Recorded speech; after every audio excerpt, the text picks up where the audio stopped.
In a world where technology shapes global power, the U.S. has made a major leap forward. The 2026 B-1 Lancer, a game-changing bomber, has just been revealed, promising to transform military aviation. And as global tensions rise, the arrival of this powerhouse signals a new chapter in America's military dominance. But what makes this aircraft truly unmatched? Join us as we uncover what makes the U.S. 2026 B-1 Lancer a true force to be reckoned with. The roots of the B-1A program stretch back to the early 1960s, a pivotal era for U.S. military aviation. This was shortly after a chilling wake-up call for American intelligence, the infamous downing of the Lockheed U-2 Dragon Lady. That high-altitude reconnaissance aircraft was shot out of the sky by the Soviet Union, exposing vulnerabilities in U.S. aerial operations. This incident shook the U.S. intelligence community to its core and forced a major overhaul of policies, procedures, and safety protocols. In response, military planners envisioned an ambitious new bomber. The idea was to combine the immense payload and range capabilities of the legendary Boeing B-52 Stratofortress with the blistering speed of Mach 2, similar to the sleek Convair B-58 Hustler. The hope was that such a bomber would outclass anything the Soviet Union could throw at it, essentially rendering their defenses powerless. But this dream collided with a harsh reality. The SA-2 guideline missile, known to the Soviets as the S-75 Dvina, a game-changing surface-to-air missile system that proved devastatingly effective. It was this very missile that brought down the U-2, shattering any illusions of invincibility in high-altitude operations. The United States quickly realized that the age of safe, high-speed, high-altitude bombing was over. In a radical pivot, military strategists decided to change the game entirely. Instead of soaring above enemy defenses, bombers would dive down low, hugging the terrain to evade radar detection. This approach, known as low-altitude penetration, took advantage of terrain masking, a clever tactic where pilots used natural features like hills, valleys, and even mountains to hide from radar. By flying low, bombers could disrupt the line of sight between enemy radar systems and the aircraft, essentially playing a high-stakes game of hide-and-seek. The terrain acted as a shield, making it nearly impossible for radar operators to maintain a lock on the bomber. Interestingly, this shift toward low-altitude flying began even before the U-2 incident, showing just how rapidly tactics were evolving in the face of new threats. In those early days of radar technology, one major challenge was how the systems often struggled to detect enemy aircraft, especially those flying at low altitudes. This problem was made even worse by random reflections from the ground and nearby objects, which created significant interference. These limitations greatly reduced the effectiveness of air defense systems when dealing with low-flying aircraft. Take the B-52 Stratofortress, for example. This iconic bomber was originally designed for high-altitude missions, cruising far above the reach of most enemy defenses. However, its remarkable adaptability turned it into an effective low-altitude workhorse over time. Its massive fuel capacity allowed it to fly long distances even at lower levels, while its large airframe provided ample room for advanced radar jamming equipment and deception systems. These upgrades helped it counter enemy radars and stay relevant despite its aging design. That said, the B-52 was never truly ideal for low-altitude missions. Its size and design made it less maneuverable compared to purpose-built low-flying aircraft. Recognizing this limitation, the U.S. Air Force sought a more specialized solution, a strategic penetration bomber capable of evading enemy radar by hugging the terrain. The first comprehensive study of such an aircraft, called the Subsonic Low-Altitude Bomber, was completed in 1961. This led to the conceptualization of a revolutionary design. Unlike the rugged, militaristic appearance of traditional bombers, this new design looked more like a commercial airliner, with sleek, swept-back wings, a distinctive T-shaped tail, and massive high-bypass turbofan engines for greater fuel efficiency and range. The story of the Advanced Manned Strategic Aircraft began with a predecessor project known as the URSA Extended Range Strike Aircraft. This ambitious endeavor introduced a revolutionary design feature, a variable sweep wing, allowing the aircraft to adapt its wing position during flight for better performance at different speeds. It quickly gained attention within the aviation industry, becoming a significant milestone in aircraft innovation. The Ursa project set some bold goals. The aircraft needed to carry a payload of 10,000 pounds and travel more than 10,000 miles. Of this distance, nearly 2,900 miles were to be flown at low altitudes, a challenging requirement given the fuel efficiency and structural demands of such flights.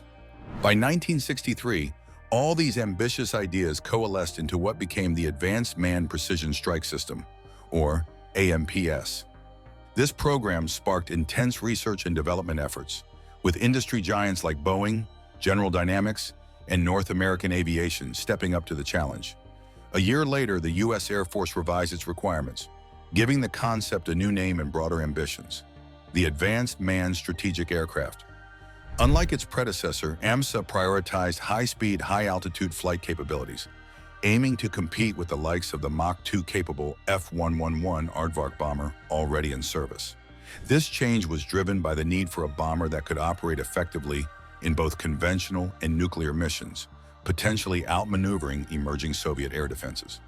By this time, AMSA had become somewhat of a running joke among aviation experts, who quipped that it was America's most studied aircraft. While the project promised innovation, it also highlighted a growing debate within U.S. defense circles. Then Secretary of Defense Robert McNamara was particularly skeptical.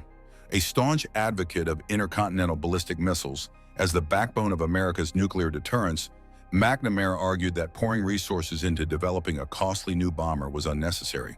After all, ICBMs could deliver similar results at a fraction of the cost and with far fewer operational risks.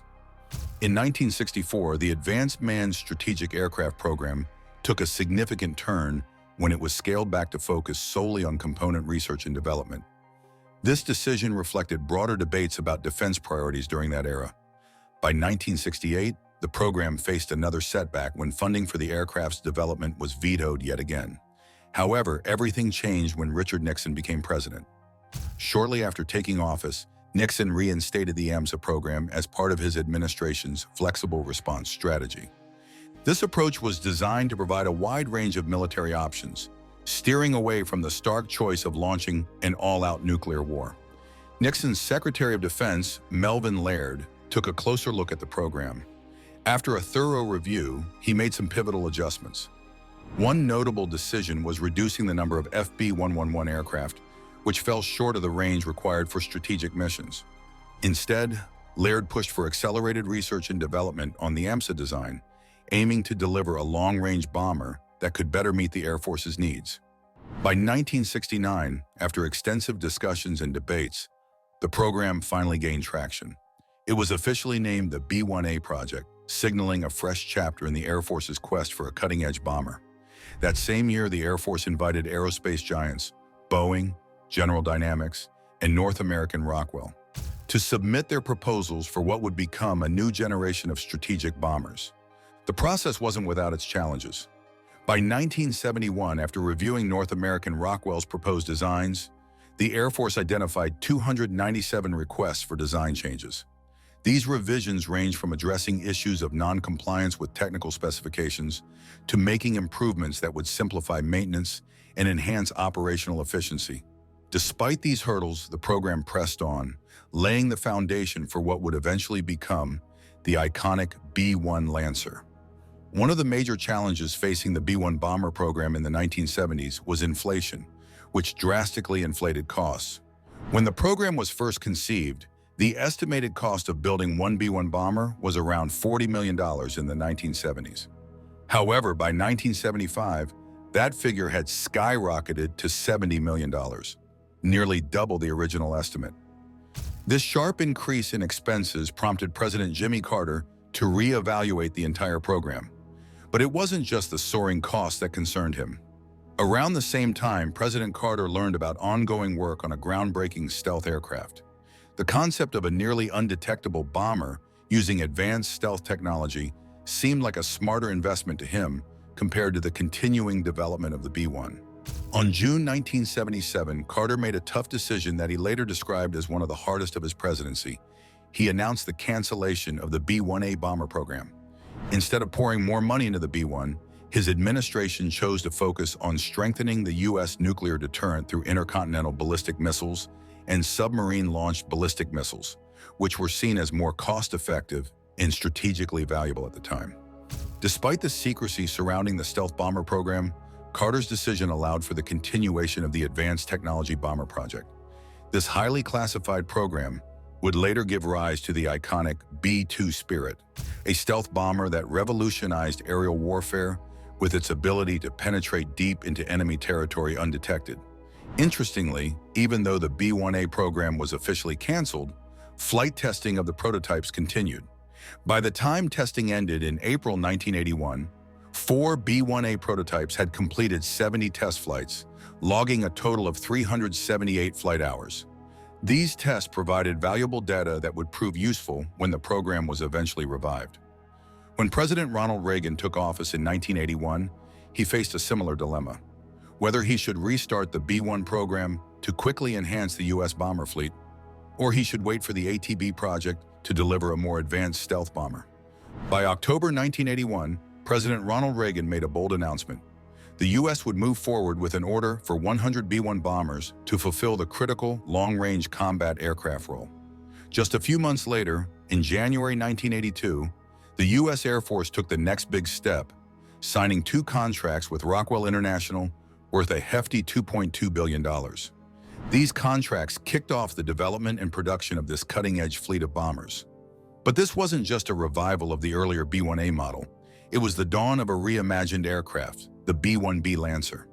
Engineers made significant changes to improve performance and survivability. For example, the original variable geometry air intake ramps, which were complex and heavier, were replaced with simpler fixed intake ramps. This change not only streamlined the aircraft, but also reduced its radar cross-section, making it less detectable by enemy radar systems. While this came with a slight reduction in maximum speed, the trade-off was worth it.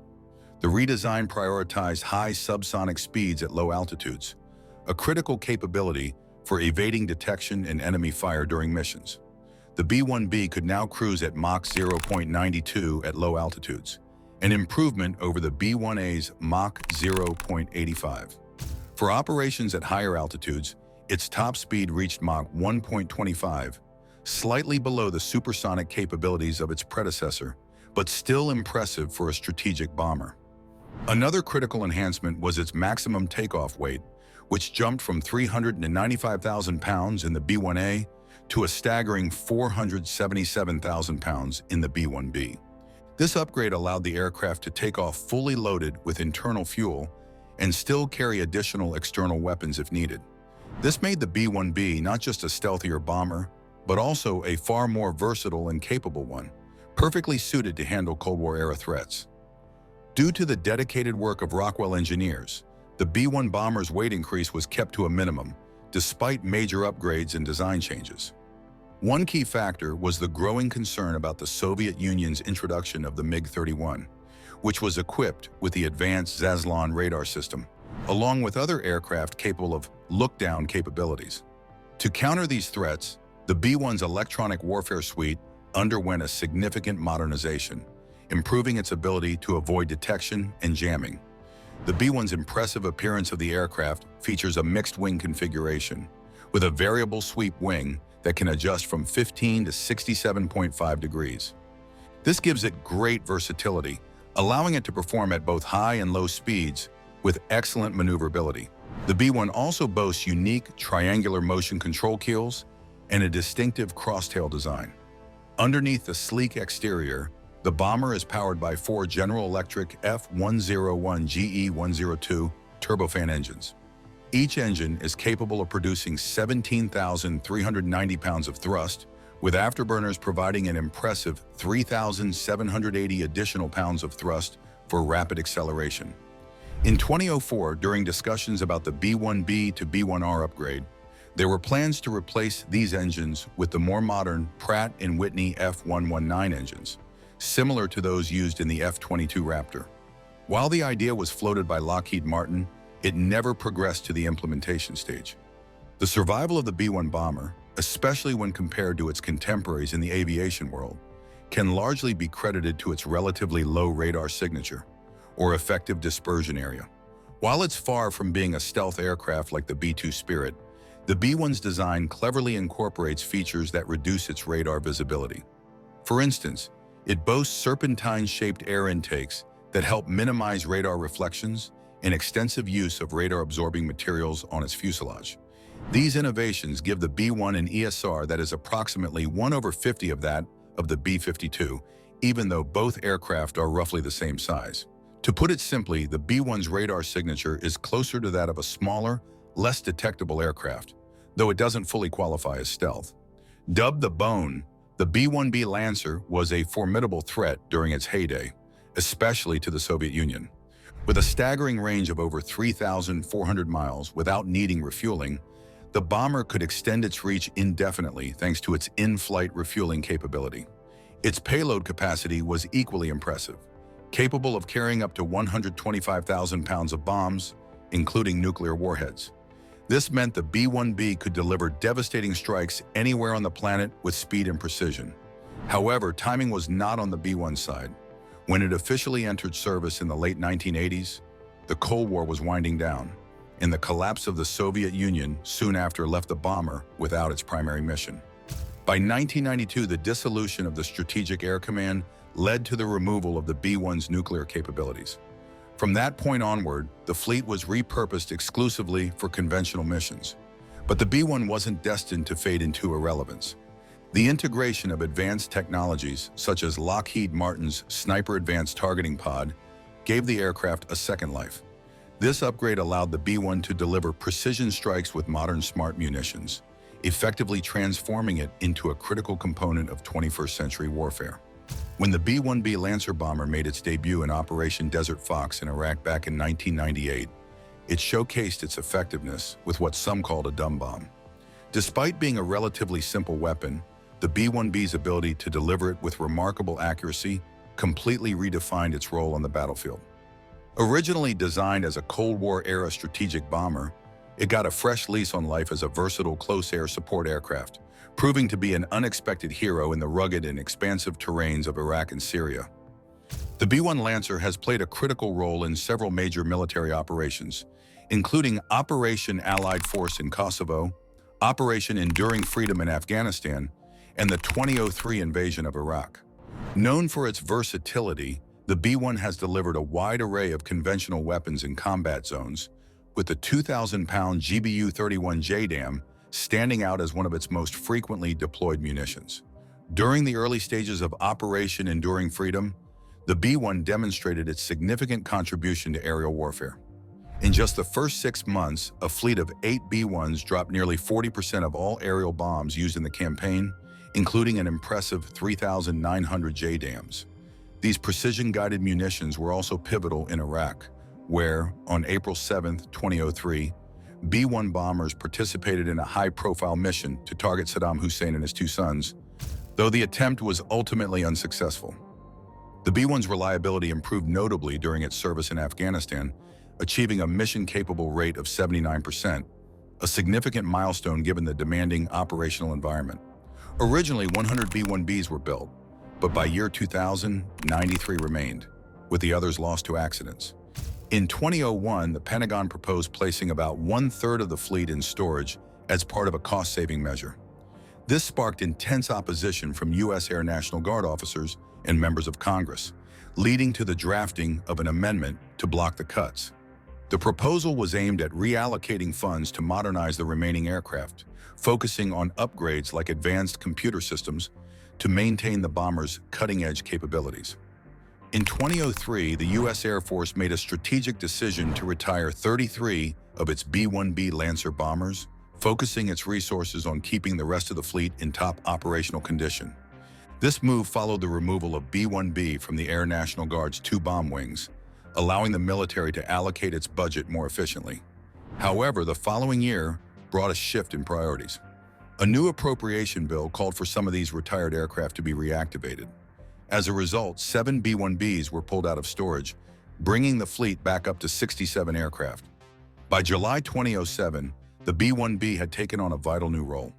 The Associated Press highlighted the growing USAF presence in Iraq, where the B-1B had been reintroduced as a crucial support platform for coalition ground forces. Its versatility and endurance made it ideal for armed overwatch missions. Starting in 2008, B-1Bs were deployed over Iraq and Afghanistan, circling above combat zones to provide real-time surveillance and immediate air support. Equipped with precision-guided bombs, these bombers could strike enemy targets on demand, significantly boosting ground troops' effectiveness. In addition to combat roles, the B-1B was also at the forefront of aviation innovation. On March 19, 2008, a B-1B from Dyess Air Force Base, Texas, made history by becoming the first USAF aircraft to reach supersonic speeds using a blend of synthetic and petroleum-based fuel. This groundbreaking test, conducted over Texas and New Mexico, was part of a broader initiative to reduce the military's dependence on traditional oil supplies while exploring cleaner, more sustainable energy options. Later that year, on August 4, 2008, a B-1B equipped with the Advanced Sniper Targeting Pod completed its first combat mission. This cutting-edge technology allowed the crew to identify enemy positions with pinpoint accuracy and successfully deploy a GBU-38 guided bomb in Afghanistan. This mission underscored the bomber's evolution into a precision strike platform capable of adapting to modern warfare's demands. The B-1B continued to demonstrate its global reach and versatility. In March 2011, B-1Bs from Ellsworth Air Force Base participated in Operation Odyssey Dawn, striking undisclosed targets in Libya. One of the B-1B standout features is its massive fuel reserves, allowing it to stay airborne for hours on end. This endurance gave it the ability to circle above targets, providing real-time reconnaissance that became crucial for both headquarters and troops engaged in ground operations. The B-1B wasn't just about loitering, though. Equipped with advanced systems like the Sniper Advanced Targeting Pod, it could precisely locate and relay targeting information. Whether guided by data from ground troops or its onboard systems, it could drop thousands of pounds of explosives with pinpoint accuracy, devastating enemy positions, and supporting allied forces in some of the most challenging combat scenarios. Interestingly, the B-1B's potential to carry external weapons was part of its original design during the Cold War. However, due to the Strategic Arms Reduction Treaty, this capability was shelved as part of international disarmament efforts. Fast forward to recent years, this feature has been revived, enabling the aircraft to carry up to a dozen powerful external weapons. This modernized capability enhances its flexibility, ensuring it remains a critical asset in modern warfare. One of the B-1's most notable upgrades is the addition of AGM-158 Joint Air-to-Surface Standoff Missiles and AGM-158C long-range anti-ship missiles. These subsonic cruise missiles are designed to strike from significant distances, allowing the B-1 to neutralize targets with precision while staying out of the range of enemy defenses. The B-1's load-adaptable modular pylon system is a game-changer.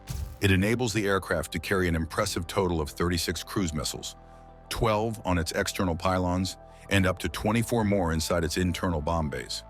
This capacity transforms the B-1 into a powerhouse capable of overwhelming enemy naval forces, particularly in high-stakes scenarios like a conflict in the Asia-Pacific theater, where China's growing naval presence poses a strategic challenge.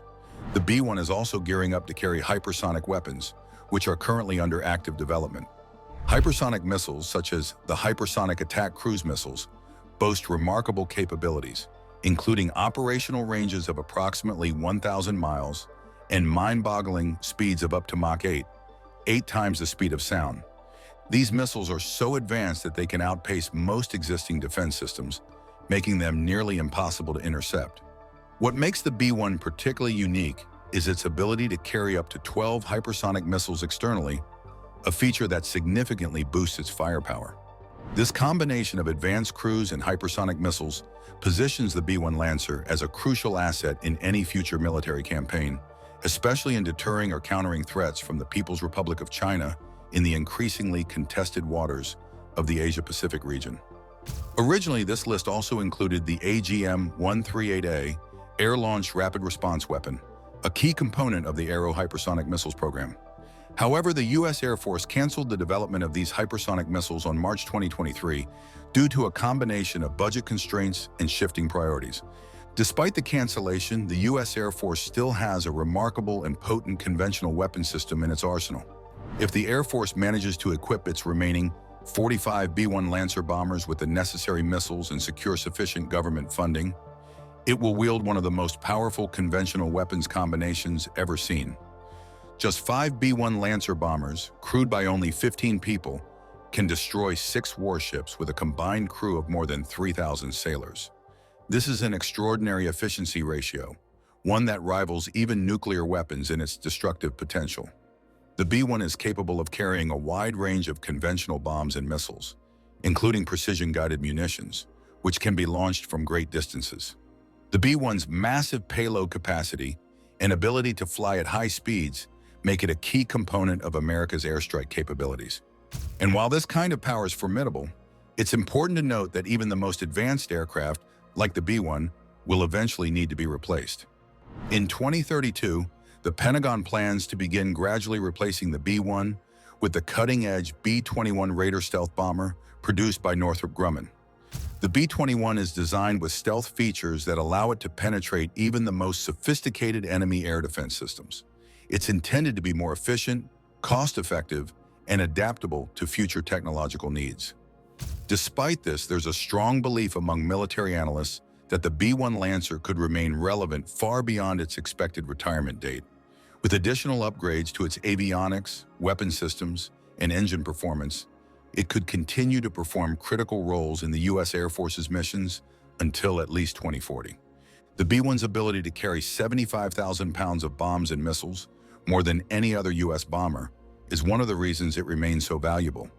It can be equipped with a variety of weapons, including joint direct attack munitions, which give it precision strike capabilities, and it can carry out strategic and tactical bombing missions with exceptional effectiveness. Furthermore, despite its age, the B-1 has been continuously upgraded to maintain its relevance in the modern battlefield, with advanced radar, electronic warfare systems, and more. Thank you for watching another episode on our channel. While you are still here, click the video on your screen to see more mind-blowing videos like this one.